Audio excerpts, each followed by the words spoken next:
Hello, everyone. It's Chris Hobart and Jacob Woodrum here, and welcome back to another lively episode of the Wealthologist Live. I am the Wealthologist, and hey, we're as always excited to have you here with us today. I think last time, Jacob, you may have been sick. Yeah, I was. I mentioned to you earlier. I was like, it's been a minute since I've been on here, And so it's good to be back. I know well, and it was one of those days where we were kind of not sure, and then you were like, "Hey, I'm not going to be able to do it." So it's Yeah, good to have you back. yeah, good to be A back. little bit less stressful, Yeah, yeah. than when you're like, "I can't do it." Uh, Everyone, if you're new to the show today, I want to welcome you.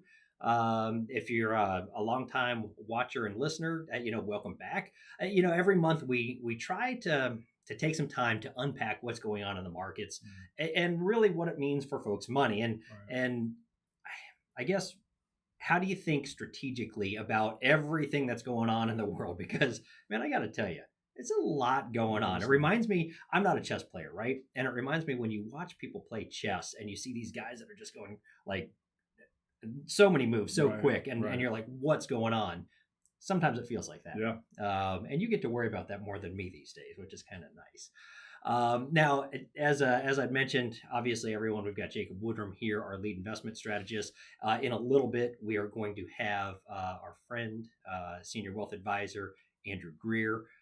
He's going to help really tackle what's going on with what's called that big, beautiful bill that's out there. I know Yeah. what you're thinking, Chris. It hasn't officially passed yet. We know that. We're going to touch on it with the understanding that it hasn't passed, but maybe some of the things that we do think in. But he's also going to be then diving into our quickfire Mm, Q&A. yep. And now, before we start, Jacob, you and I, Yeah. the Chris and Jacob team, we both have had two major things go on in our lives We in the have. past month and a half. Yep. Yep. I'm going to start mine. Okay. So let me go ahead and get my slide up here. Oh, well, son of a gun. There we go. Wrong Oh my slide goodness. there. Yeah, so for those of you that have known my daughter Sloan, she actually graduated high school this past Friday. Really exciting for her. She's going to be going to the University of Kentucky. Jacob, I've got to tell you a funny story about this picture that I just noticed when I was picking it. Yeah. So when we were posing, specifically Sloan and I posing for that second picture, I was like, "Hey, let's make sure that we pose by the hawk. That's our school's." Right. The problem is, I noticed it right now. We posed under the back tail of the hawk. So for future reference, make better decisions when posing for your graduation picture with your I daughter. don't know if anybody would have noticed unless you pointed it out. So. Well, it doesn't help that I have like white hair, so people are gonna be like, "What happened to your hair?" Well, there you go. So there's that. Now you've got some other big news. I know some of our folks know this, but Yeah. who's this? Yeah, that's the newest addition. So Grayson Daniel, he's what, a month old now, and man, we're just blessed and very happy. But Caden's a good big brother, and Mama's doing well, and we're just very thankful. Awesome. Yeah, yeah, Well, I got to tell you, that is really cool to see. We've known that about Jacob. I feel like our office family of little kids are growing, and it's just weird that you're welcoming one in, and we're kind of yeah, not pushing one out of the nest quite yet, but she's definitely flapping those wings quite a bit, yeah. quite Oh a bit yeah, more. quite So the two ends of the spectrum. yeah, Right? exactly. All right, well, it is time. Yeah. We are going to now move on to our segment here, which is what we call a 3-2-1. Yep. So every month when we do this, you bring us three key economic events or activities that are going on for us to review, Yep. and then we talk about two portfolio strategies. And we've been told by a lot of folks that the audience really loves this. So I guess if it's all right with you, let's go ahead and dive right in. We're going to go to the three, and again, just as a reminder for everybody, the three are three main economic things going on right now. Yep. So Jacob, what you got? All right, let's go. So number one, we're going to talk about for the first three key economic updates. And number one, my kind of topic for this is volatility isn't the enemy. It's really the entry. And it's a little catchy, so hang with me I like here. But as we dive into this, we've seen a wild ride in 2025, and really what started, with the kind of the second fastest 20% drop in U.S. equities. You pointed to this last month. Yeah. Quickly turned into really one of the strongest daily rallies that we saw since World War II. And the weird thing is, we're not talking about just a number. We're talking about actual percentages. Right. Sometimes it's easy to hide stuff in like, oh, the Dow was up 500 and it sounds like, wow, that's huge. That's actually very small. Right. But when we're talking about percentages, I mean, we're talking about some major swings. Yeah. Well, and that type of whiplash, can make us all nervous. I mean, even seasoned investors. But I think the key takeaway is that this kind of volatility, it often does create opportunity. And, we've seen a lot of what I'll call kind of record trading volume that's been combined with a lot of lower liquidity. And so that does give us a lot of exaggerated market moves, which is what we have seen. It makes it tempting to try and time the highs and lows. But the truth is, it's nearly impossible to do it consistently. We know that, but sometimes we have to be reminded of that. And our focus is, instead is really on being, I guess what we'd say, risk aware and return ready. So it means staying calm during the downturns, looking for attractive entry points when the noise gets loud. And, we really believe, and we've talked about this a lot, but we believe volatility, it's not something to fear, but it's really something to work with. And it's, in these kind of uncertain moments that really long-term investors often find those best opportunities. I think that's great. A good mindset. You were talking about this, and everyone talks about the market when it gets volatile, like a roller coaster. But you were talking about it's really tough to time, and it just hit me where that is. Have you ever been on a roller coaster where they have the camera, right? And like you think you know where the camera is, but you're not, and you're trying to like look tough or whatever for the camera, do something silly, and half the time it catches you when you least expect it, and you're making bad face, or you're like, oh my Lord, I'm gonna die. It's kind of like what goes on the market, right? We can try and time entry in, time entry out, but it's very tough to get that exactly. And like that picture, you're just gonna end up oftentimes looking a bit goofy. But as long as we're keeping in mind that volatility, there is opportunity in volatility. It's not something to fear. Right. One thing I want for folks watching right now, in the comments section below, I want you to put in there, are you confident, are you cautious, or are you curious when it comes to the markets right now? Let us know. Some of you are sitting there saying, man, we're ready for this. Others are saying, I'm scared to death. And others like, man, I just want to see what happens. Let me know where you're coming from. I'd love to interact with you on that. All right, Jacob, what's number two? Yeah, number two. So timing the market, ? Missed it, ! So let's talk about why we don't recommend trying to time the market. I think we've got a really interesting slide for this this point here. And, I think taking this to heart is really important because, this slide is representing, really just the benefit of staying invested. But what we're looking at is saying if we miss just the 10 best trading days each year since 1990, so the last 25, 30 years, it would have turned the S&P 500's average almost 11% return actually into a negative 13.2% loss. And that, that's the cost of really trying to outsmart the market. So instead of, guessing the right days to be in or out, as we know, it's far better to stay consistently invested and well diversified, which is, when I first saw this chart as we were preparing for the discussion today, I even had to like second guess or double check it because I was kind of second guessing, like, is that really the impact? So that's just missing the 10 best days of each year. And that impact. That's, again, you hear that all the time. You got to watch out for that. Now, somebody's going to argue, well, I might miss the 10 worst days. And that's true. But the likelihood of you being so good to miss the 10 best and make the 10 or miss the 10 worst and make the 10 best, it's tough. I mean, I don't know a trading algorithm that can do that reliably. So. Yeah, it's kind of like kind of like catching a bus. If you might miss one, but if you stay at the bus stop long enough, you've got a shot at the next. And if you're constantly walking away, that could mean we never get on. It's kind of like being at the grocery store and changing lines to the one that's moving faster, and inevitably I do that all the time. Oh yeah, I think we all do, right? That's a question that I have for you because is that a guy thing or is that a male and female? Because I feel like guys, we talk about that like all the time, or changing lanes on the road. And my wife is oftentimes the one that's like, hey Chris, let's just stay the course on this one and we're going to be good to go. Maybe we should have her talk about this investment piece of get our wives to come. Exactly. Well, I think the lesson here is simple. Stay invested, stay patient, and really let time, Mhm. not timing, do the heavy lifting, which is important.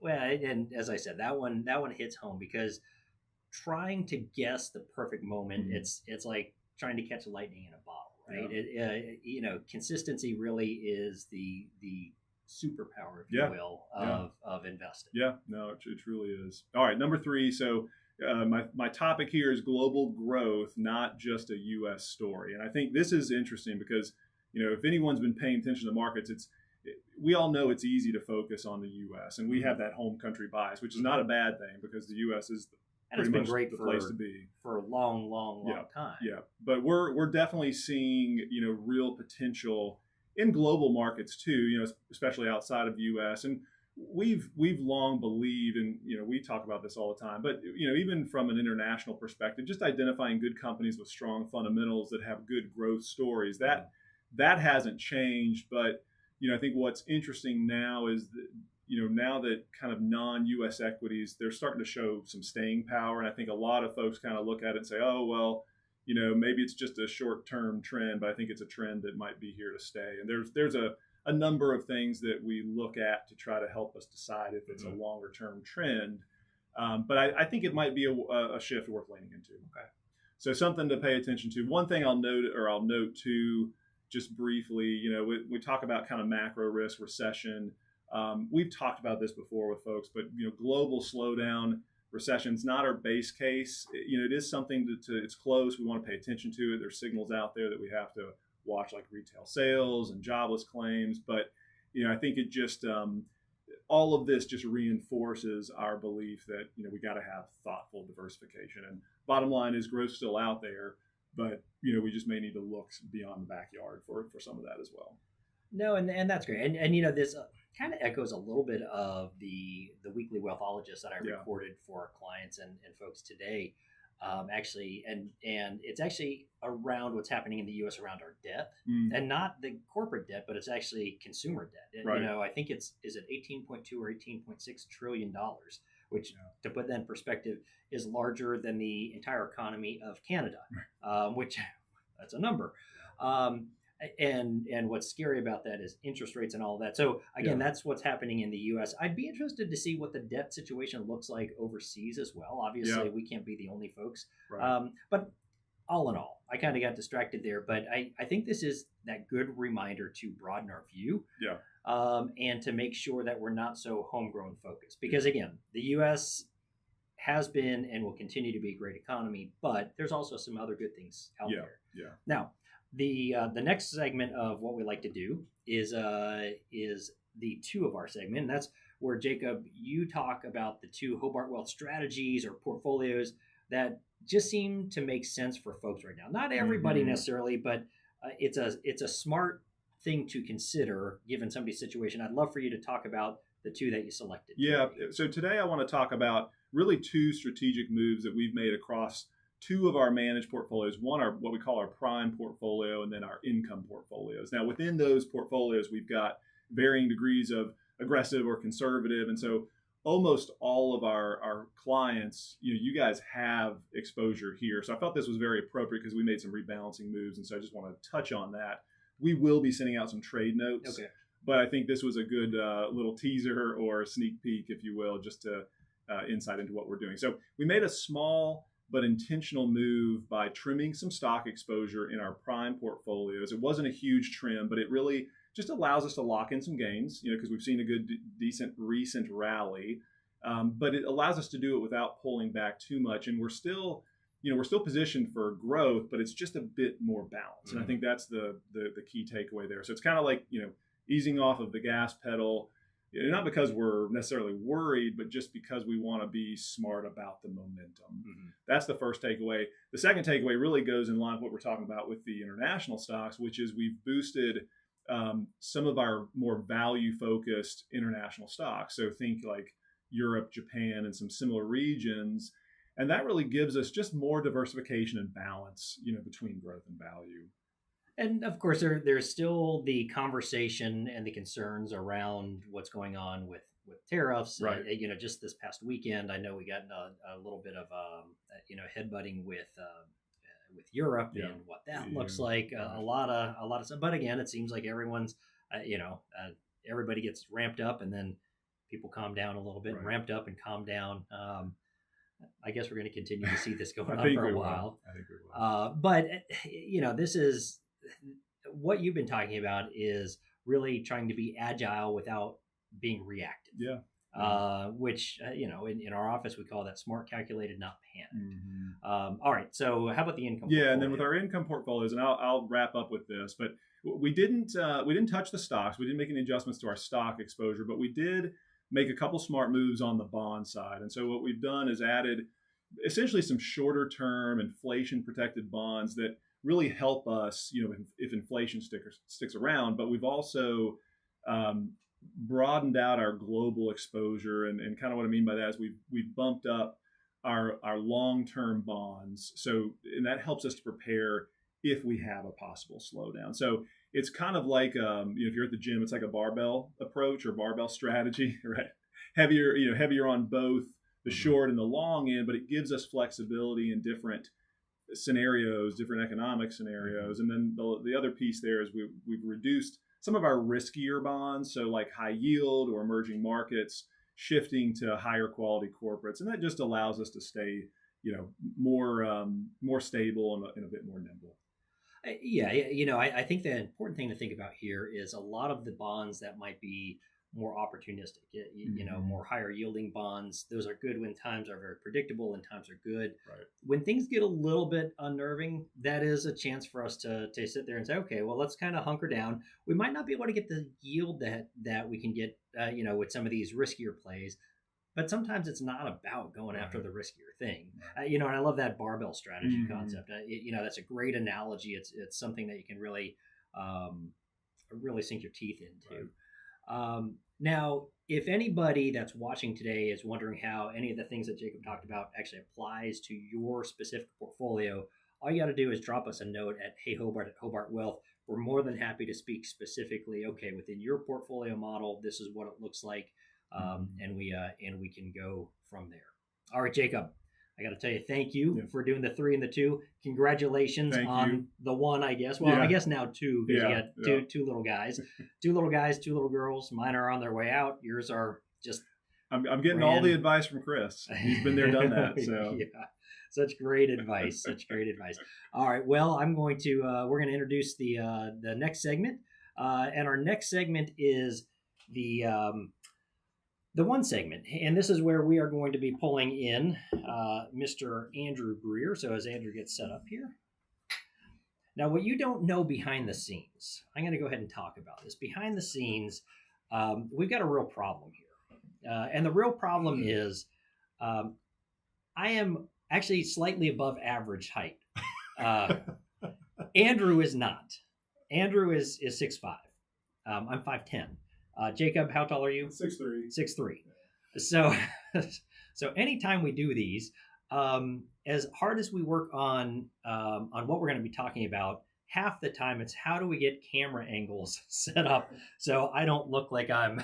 It's the magic of showbiz. I feel like it's Danny DeVito and Arnold Schwarzenegger and twins. Anyhow. Again, it's good to be back. Good to have you here, Andrew. Have you had any big things going on in your world? I mean, nothing compared to the news floating around here. So no, nothing too exciting. We're about to hit summer, as most people are. So summer camps, a lot of that. Other than our friends in New Zealand, they're hitting winter. True. All right. Well, thanks again, Jacob. All right, Andrew, let's now, for those of you that don't know, and most of you know Andrew. Andrew's been with the firm 16 years. 15 years, yeah. He's one of our senior wealth advisors. For those of you that know Andrew, just a wealth of insight. He's got a CFP, just a ton of knowledge. And I always like to have him come and talk about the one topic that's kind of, we're hearing a lot from clients, because I think that's important. What do we hear from clients so we can address it on a bigger area? And when we talked about this, you said, man, Chris, I'm hearing a lot about the big beautiful bill that's being talked about, and we talked about it, and we said, oh geez, it's not even settled down yet. Should we even talk about it? But the answer was yes, we should, because there's enough conversation out there. We can kind of put a little bit of color to it with the understanding that until it passes, it's not done. But there are some things that are showing that it's moving forward. Again, we'll see. But Andrew, hey, break it down for us. Let us know what you're thinking, and we'll go from there. Yeah, no, thank you.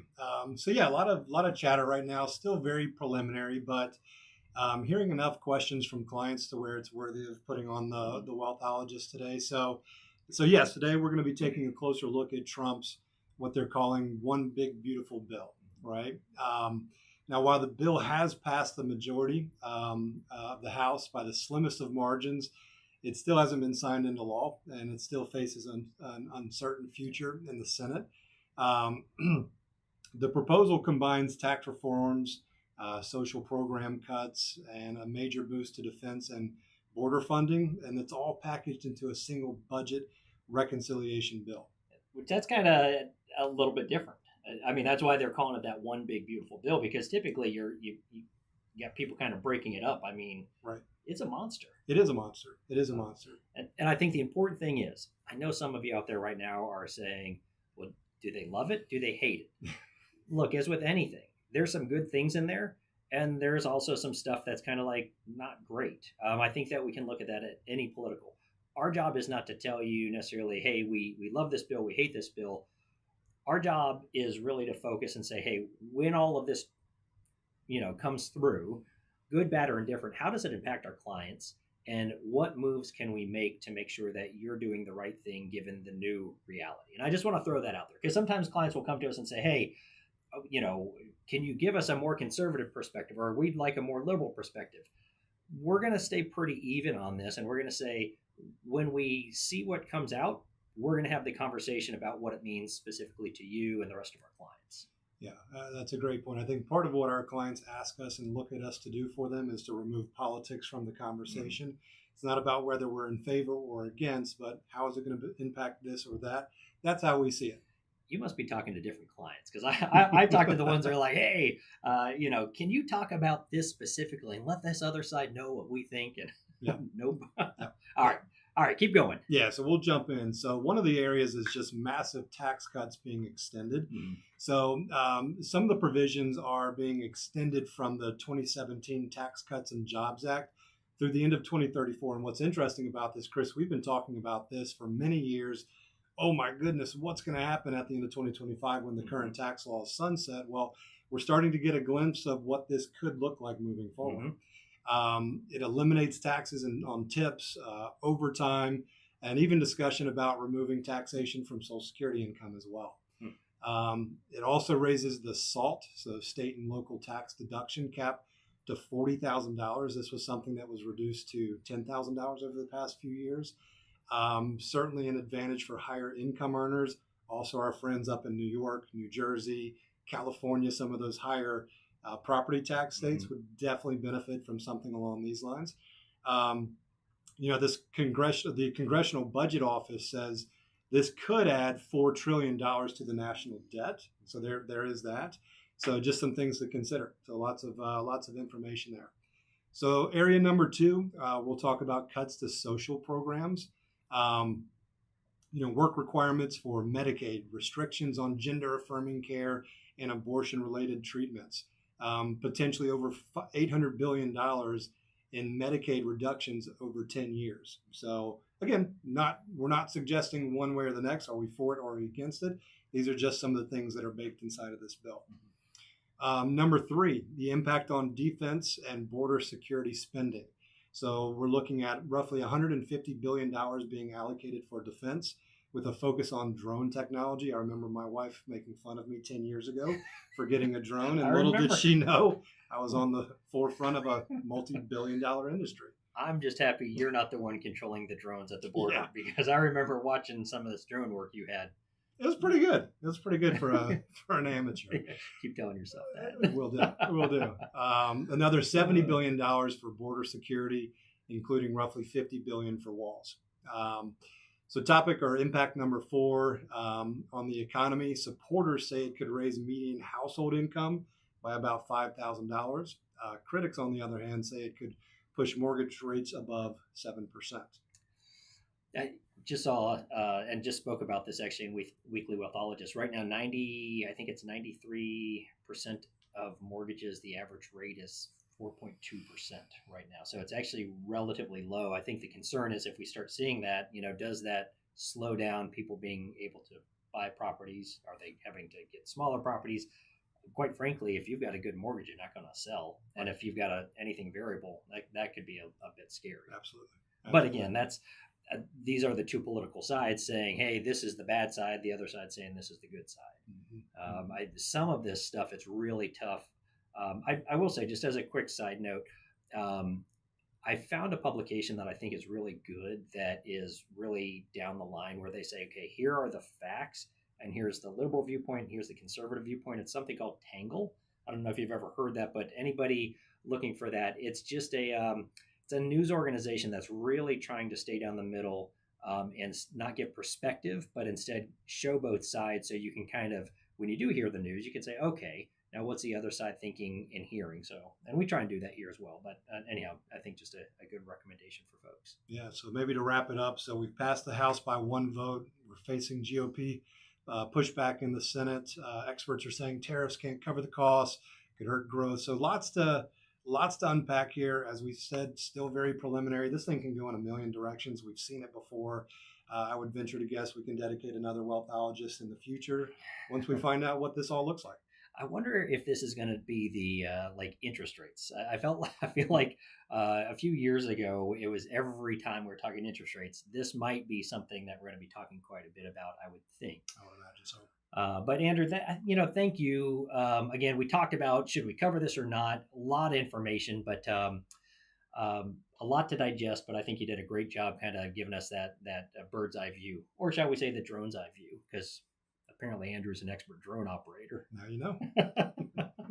So for those of you that are booking weddings, Andrew can do the drone operation. All right.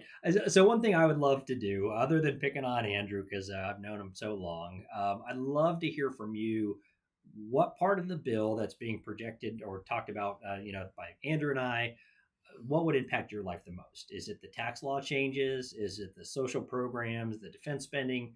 Type it in the comments section because we're going to have this conversation for a while, and I want to keep this going from your perspective, know what your concerns are so we can continue to give you good content around that. And Andrew, I know you're going to be watching this along with Corey, along with Nick, and along with Jacob and the rest of the team very closely as this comes to fruition or doesn't. All right. Now is the time that we're going to be moving towards what we call Quickfire Q&A. Now, this is where we've taken some audience questions, and Andrew, you've got just 30 seconds or less to answer some of the questions. Now, I'm going to have to line this up, so I'm going to go ahead and apologize because I'm going to have to flip through some slides here as we do this. All right, there we go. So we have got our first question, and this is from Linda in Charlotte. And she says, is now a good time to buy a second property as an investment, or should I wait? Great question. If you're financing, you've got to pay close attention to interest rates. I mean, you were mentioning that already. They're certainly ticking up. But if the property's cash flows from day one, it could still make a lot of sense. Just don't count on appreciation alone. Be looking for that active cash flow. If continued appreciation happens, great. We'll consider that a cherry on top. Yeah. And I think it depends on your market, right? I mean, we're fortunate in Charlotte. We are having just people move here. I think they're Nashville, Charlotte, parts of Texas, having a lot of people move. Other communities, not so much. So obviously, it depends on where you are. We have been fairly well protected here, and prices continue to seem to go up and up and up and up, which tends to be good for investments, obviously. Right. All right. Our next question comes from Ronald in Roanoke, Virginia. And he says, should I be worried about the national debt affecting my retirement? Not directly, but indirectly. Yeah, I'd have to say so. It may impact inflation, things like tax policy, interest rates. That's why flexible income planning is so crucial. Perfect. All right. Question 3 from Sharon in Greenville, South Carolina. What's the safest place to keep cash right now?